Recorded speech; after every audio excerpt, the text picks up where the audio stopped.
인천 부평갑 노종면 의원입니다. 앞서 존경하는 조정훈 의원님 말씀 듣고 준비하지 않았는데 몇 말씀을 좀 드려야 될 것 같습니다. 우리 박상우 장관님. 예, 국토교통부 장관입니다. 네. 언제 취임하셨죠? 23년 12월 3일 날 취임했습니다. 그럼 1년 6개월이 넘으셨네요. 예, 그렇습니다. 예. 어떻게 여당 의원이 얼마나 일을 안 하셨으면 그 당시 여당이었던, 얼마 전까지 여당이었던 정당 소속 의원께서 장관님 얼굴도 모릅니까? 상임위원회가 달랐고요. 제가 모질했던 탓이 아니겠습니까? 근데 부동산 정책에는 관심이 굉장히 많으시던데. 취임한 지, 이재명 대통령 취임한 지 한 달이 안 됐죠? 장관님? 6월 3일, 4일 날 취임식 네. 했으니까요. 예.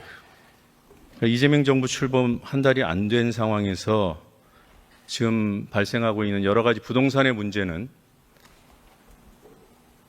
어느 정부의 책임이 있습니까? 시장의 흐름이 물 흐르는 것 같아서 딱 잘라서 어디까지 누구 책임이고 어디까지 누구 책임이라고 이야기하기 어렵다고 생각합니다. 네, 그 말씀은 이해가 됩니다. 예, 네, 연장선에 있는 거죠. 그렇습니다. 이유가 있고 결과가 나올 때까지 상당한 시일이 걸릴 수도 있고, 또 아까 조정훈 의원님께서 대책의 문제에 대해서 비판하시던데 그런 부분이야 또 추후로 또 어떤 영향을 실제로 미치는지 파악하실 거죠? 당연히 대책이 나오면 시장을 예의주시합니다. 어떻게 출범한 지 한 달도 안 된 정부에게 지난 3년의 경제, 부동산 시장을 망친 정권과 함께했던 당시 여당의 의원이 모든 책임을 현 정부에 돌리는, 이게 정치적으로도 논리적으로도 도저히 이해가 안 되고, 조금 전에 다른 말씀하시면서 언급했던 도덕적, 윤리적으로도 타당치 않다, 이런 생각을 할 수밖에 없습니다. 불가피하게 민생 경제를 살리기 위해서 재정을 푸는 결정 어디 쉽게 하겠습니까? 어려운 결단으로, 또 대통령 선거라는 그 계기를 통해서 공약으로 국민의 지지를 득한 다음에 그야말로 어렵게 하는 것인데, 그게 대통령 주머니에서 돈이 나와야 하는 겁니까? 그러면 재정을 풀 때 안 풀어서 민생 경제가 파탄이 나고 경제가 침체된 책임은 그 당시 정권을 담당했던 국민의힘 정권, 윤석열 내란 정부가 어떻게 책임지려고요? 아직도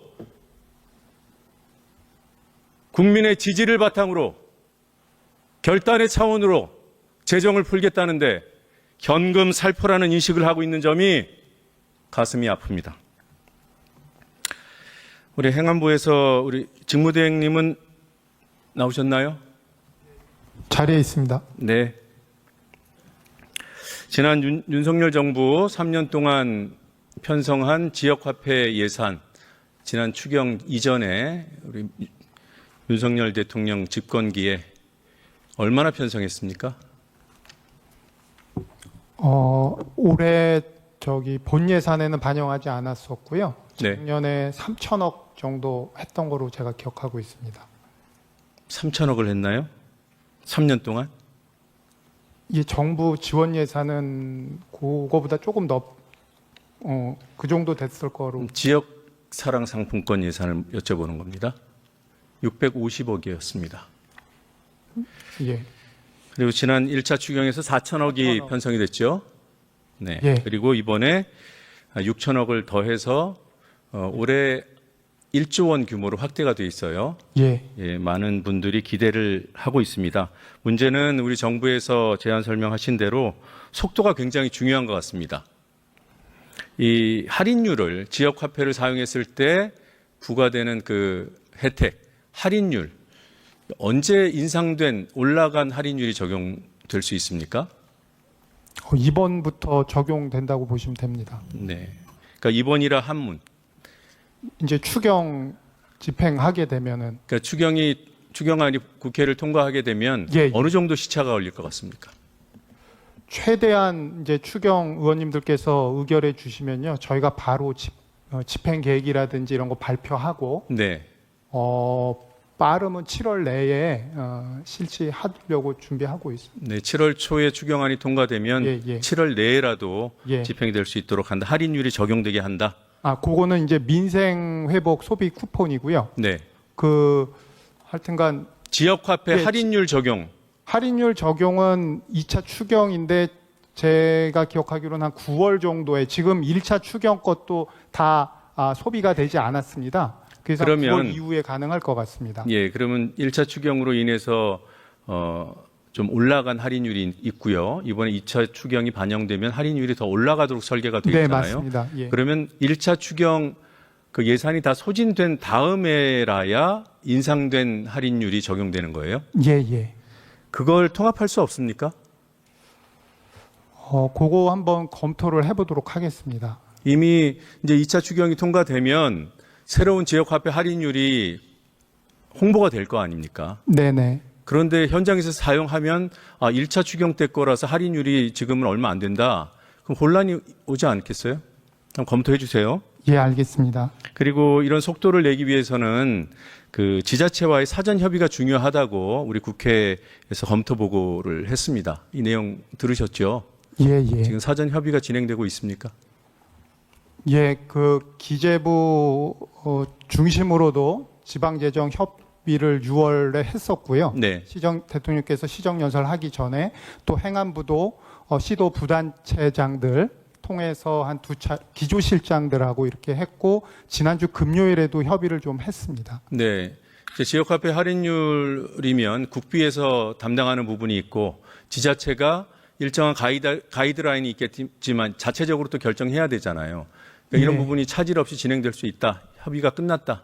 예, 저희가 지방 재정도 열악하긴 합니다만 네. 그래도 가용한 자원을 좀 잘 만들어서 신속하게 추경을 해서 중앙과 정부가 이 어려운 그 경제 상황을 잘 극복해 가자고 했고 일반적으로는 좀 정부 지원이 더 있었으면 하는 그런 여러 가지 의견을 내긴 했는데요. 네. 잘 협조해 주기로 이렇게 지금 진행되고 있습니다. 네.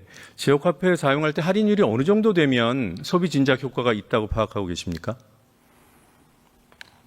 연구 하는 기관에 따라 조금씩 그 차이는 있습니다만 그래도 다른 그러니까 취약 계층이라든지 소상공인 자영업자에는 효과가 좀 있는 것으로 저희는 보고 있습니다. 그러니까 할인율이 윤석열 정부 들어와서 많이 떨어졌어요.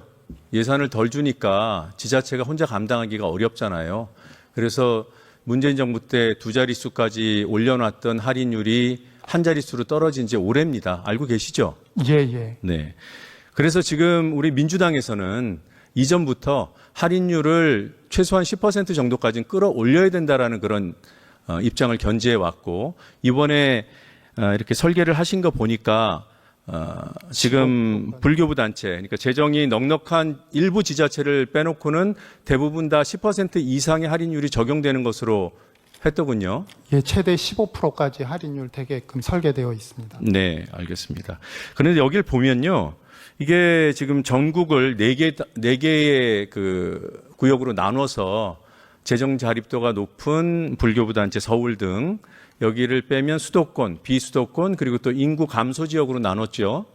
예, 맞습니다. 네.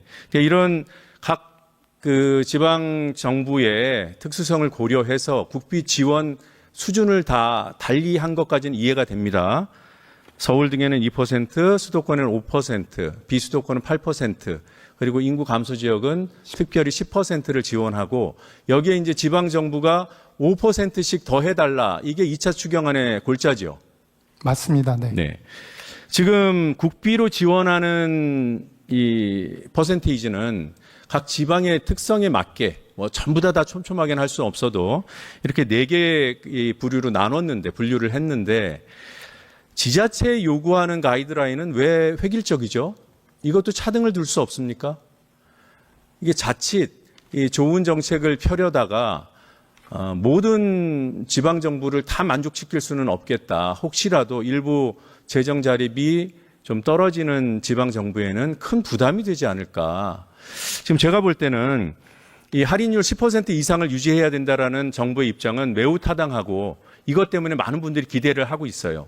그런데 이것을 유지하는 선이라면 각 지방 정부의 재정 자립도에 따라서 지방 정부가 매칭해야 되는 이 지방비 비율은 좀 탄력적으로 조정할 수 있게 해줘야 되는 거 아닌가. 어떤 입장이십니까? 예, 의원님께서 말씀하시는 그 취지에는 그 공감을 합니다만 다만 이제 할인율이 많이 올라가게 될 경우에는 저희가 우려하는 것이 부정 유통으로 이제 해서 네. 하려는 그 기대감도 높아지지 않을까 싶어서 조심스럽게 좀 그런 부분을 함께 잘 고려하도록 하겠습니다. 지금 우리 직무대행님 제 질문하고 계속 뭐가 좀 안 맞아요. 지금 그거는 할인율을 높여달라고 할 때 하시는 답일 것 같은데 제가 할인율을 적정한 수준으로 높이는 이 기준이 잡혀 있다면 예, 재정 자립도가 좀 떨어지는 지방 정부는 지금 정부에서 행안부에서 5% 이상 다 붙이라고 예, 지방비 매칭을 하라고 하는데 이 수준을 좀 낮춰서 10% 이상의 최종 할인율은 취하더라도 지방이 해야 되는 부담은 좀 줄여달라 이 말씀을 드리는 거잖아요. 네, 그 부분 그러면 추가로 검토를 해보도록 하겠습니다. 네. 민생회복 소비 쿠폰도 마찬가지입니다. 지금 국비와 지방비의 매칭 비율이 지자체 간에 좀 달라요. 예, 저 서울은 7대 3이죠. 예, 맞습니다. 그리고 나머지는 8대 2고. 입니다. 이걸 좀 상향 조정할 필요성 없습니까? 그러니까 국비의 지원폭을 좀 늘리는 이게 대부분의 지방 정부들이 굉장히 힘들어할 부분이라는 거죠.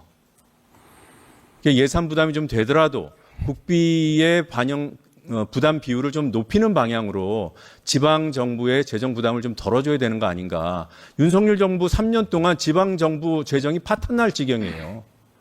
누구보다 잘하실 거 아닙니까? 네, 의원님, 저희는 뭐 지방의 입장을 좀 보다 많이 대변하려고 하는 측면이 있고요. 네. 재정 당국과 협의하는 과정에서 관계부처 이렇게 협의를 통해서 그렇게 조정되었다는 말씀드리겠습니다. 네. 그래도 조금 더 국비 부담을 높일 수 있는 방법은 없는지 한번 적극적으로 판단해 주시기를 주문드리고요. 그 전제 하에서 각 지방 정부의 재정 자립도에 따른 그 부담 비율을 좀 세분화하는 것. 이것까지도 좀 고려해 달라. 일률적으로 뭐 서울은 7대 3, 나머지 지방 정부는 8대 2 이렇게 하면 그 20%가 어떤 지방 정부한테는 너무 힘든 퍼센테이지가 될 수 있습니다. 그런 취지에서 국비 부담폭을 좀 높인다고 전제를 하면 그 높이는 정도를 지역에 따라서 좀 차등해 주실 수 없을까? 지방 정부의 부담을 재정 자립도가 낮은 데는 좀 더 낮추는 방향으로 설계하면 어떨까? 이런 제안을 드리는 겁니다. 잘 이해를 해 주시는 거죠? 네. 예. 네, 알겠습니다. 우리 박상우 장관님. 네. 이 건설 경기 부양에도 지금 추경 예산이 일부 투입이 돼 있습니다. 네, 그렇습니다. 네. 이번 추경으로 당연히 충분하지 않다고 보시는 거죠?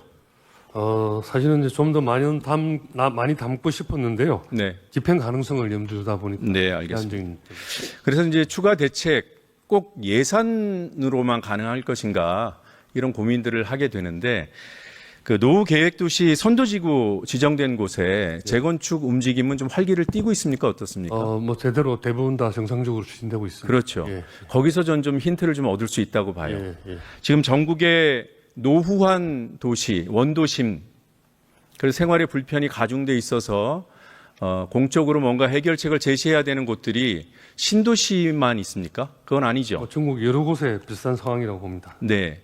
그런 신도시보다 훨씬 더 노후된 전국의 여러 원도심을 정책적으로 지원한다면 지금 노후 계획 도시 사업의 선도지구로 진행된 곳 같은 그런 사업 정상화, 재건축이 좀 더 힘있게 추진될 수 있는 그런 상황이 마련될 수 있지 않겠습니까? 네, 의원님 말씀 기본적으로 동의하는 입장이고요. 네. 예.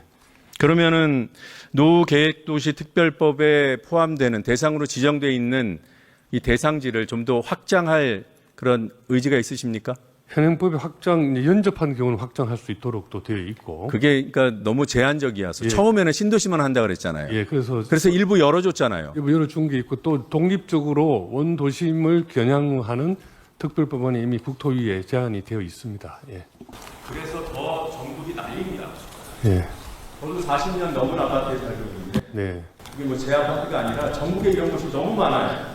신도시만 지원해주냐 이런 문제 제기가 나오면 설명할 길이 없습니다. 법을 만드는 국회의원들에게 상식적인 질문을 하시는 거잖아요. 우리 정부에도 그런 질문이 가고 있고요. 예. 이 부분을 좀 더 적극적으로 검토해 주시기 바라고 예. 이 철도 지하화 부분도 잠깐 여쭤보겠습니다. 철도 지하화는 이제 거슬 수 없는 국책 사업의 영역에 들어왔다. 맞습니까? 네, 그렇습니다. 예. 그런데 지난 우리 정부의 선도 사업 대상 지역 선정을 했죠. 네. 그걸 보면 거기만 하겠다는 뜻으로 보여요. 그렇지는 지하 않습니다. 선도 지역 지정해 놓으면 여기 하고 또 다른 데 할 수 있죠. 근데 철도는 일직선이잖아요. 일직선으로 연결되어 있는 철도의 한 역사를 지하로 넣었어요. 그 다음에 사업을 다시 하려면 어떻게 해야 됩니까? 공법은 존재합니까?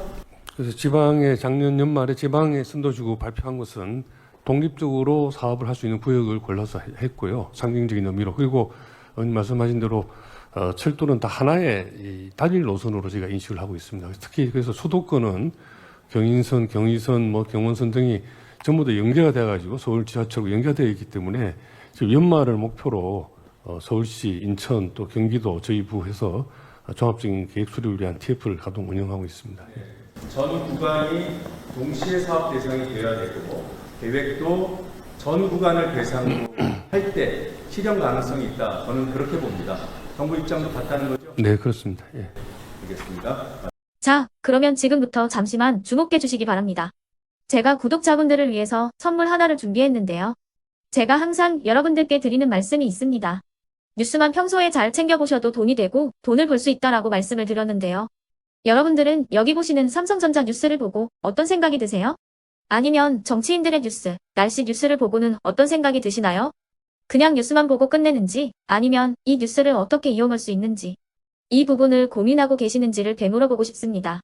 그 이유가 뭐냐 하면 제가 지난번에 여러분들께 뭐라고 말씀을 드렸었죠? 지금은 반도체 섹터를 눈여겨보셔야 한다고 말씀드렸습니다. 그리고 나서 이런 썸네일들 뉴스를 통해서 많이 보셨을 겁니다. 반도체 내용이 이슈가 됐을 때 부자들은 어떻게 생각한다? 반도체 관련주들은 뭐가 있는지, 어떤 종목이 가장 좋은지, 어디에 투자해야 돈이 몰리는지 자연스럽게 생각한다고 제가 말씀을 드렸죠. 그 이유가 뭐냐 하면 부자들이 봤을 때는 이슈가 곧 돈으로 이어지고 그 이슈가 나에게 돈을 벌어준다는 경험적 확신이 있기 때문에 부자들은 항상 이런 사회적 이슈를 관심 있게 챙겨본다고 제가 말씀을 드렸습니다. 이번에도 마찬가지인데요. 제가 지난번에 시청자분들과 함께하는 주식으로 수익 내기 이벤트를 진행했었죠. 당연히 100% 무료로 진행을 했었고요. 여기 보시면 아시겠지만 제가 지난번에도 구독이라고 보내주신 모든 시청자분들께 반도체 관련주 중에 가장 크게 급등할 딱 한 종목, 많은 종목도 아니라 한미반도체 한 종목을 여러분들께 추천드렸어요. 그러면서 여기 나와 있는 대로 정확히 얼마에 매수해야 하는지, 그리고 수익률이 어느 정도 나왔을 때 팔아야 하는지를 이런 부분들까지 여러분들에게 정확히 알려드렸었는데 지금 실제로 어떻게 되었다? 오른쪽을 보시면 아시겠지만 제가 지난번 문자 발송으로 이 한미반도체를 소개해드리고 나서 실제로 이렇게 5배 이상 어마무시한 상승이 나왔습니다. 100만 원만 투자를 했어도 무려 500만 원이 넘는 수익금이 생긴 거죠. 그래서 당시에도 굉장히 많은 분들이 제가 드린 이 한미반도체로 수익을 내실 수가 있으셨을 텐데요. 다시 한번 축하드린다고 말씀을 드리겠고 이번에도 마찬가지입니다. 앞으로도 2024년, 2025년 계속해서 기대해볼 섹터는 AI입니다. 그 중에서도 AI 반도체는 그 누구도 부정할 수 없는 미래 성장 산업입니다. 그러면 우리가 어떻게 생각해 볼 수 있을까요? AI 반도체 종목 중에 앞으로 크게 대장 역할을 하면서 10배 이상 급등할 수 있는 텐베고 종목을 지금부터 열심히 추적해야 한다는 겁니다. 큰 돈을 투자하지 않더라도 월급의 일부분 아주 소액이라도 이 종목을 모아가야 수백 %의 수익률을 손에 쥘 수 있는 것이죠. 지금 여러분이 보고 계시는 이 유튜브 또한 AI 반도체와 아주 밀접한 연관이 있고 반도체야말로 대한민국의 핵심 산업으로 앞으로 더더욱 시장은 성장할 수밖에 없습니다. 그렇기 때문에 제가 이번에도 뭘 보내드리고 있냐면 지난번과 똑같이 구독이라는 문자를 보내주시면 제가 AI 반도체 관련주 중에 앞으로 대장주 역할을 하면서 주가가 가장 크게 급등할 한 종목을 여러분들께 문자 발송으로 종목명과 사고파는 시점을 모두 알려드릴 건데요. 그 문자를 받고 여러분들이 주식으로 돈 버는 연습을 한번 해보셨으면 좋겠고요. 혹시라도 나는 주식을 하지 않는다 하시는 분들은 주변에 주식하시는 지인분들에게 말씀을 해주셔도 되고요. 아니면 연세가 있으셔서 투자가 어렵다 하시는 분들은 이 종목을 자녀분들에게 한번 사봐라. 이걸로 한번 수익을 내봐라. 이렇게 조언을 해주실 수도 있는 거겠죠. 그래서 지금 이 영상을 보시는 시청자분들 중에 나도 이번 종목이 좀 궁금하다 하시는 분들은요. 누구나 상관없이 그리고 어느 시간대나 상관없이 부담없이 010-2514-5930번으로 구독이라는 문자 보내주시면 제가 이번에도 똑같이 무료 추천 급등주 문자를 보내드리겠습니다. 이해되시겠죠? 제 번호 010-2514-5930번으로 구독이라는 문자 보내주시면 여러분들이 직접 이슈를 통해서 돈 버는 연습을 해보실 수가 있는 거고 제가 돈을 받는 것도 아니고 투자를 대신해 드리는 것도 아니기 때문에 부담 없이 신청해 주시면 되는 겁니다. 그리고 수익이 나면 저는 다른 것은 하나도 바라지 않습니다. 제 채널에 구독, 좋아요 한 번씩만 눌러주시라 이렇게 다시 한번 말씀을 드리겠습니다.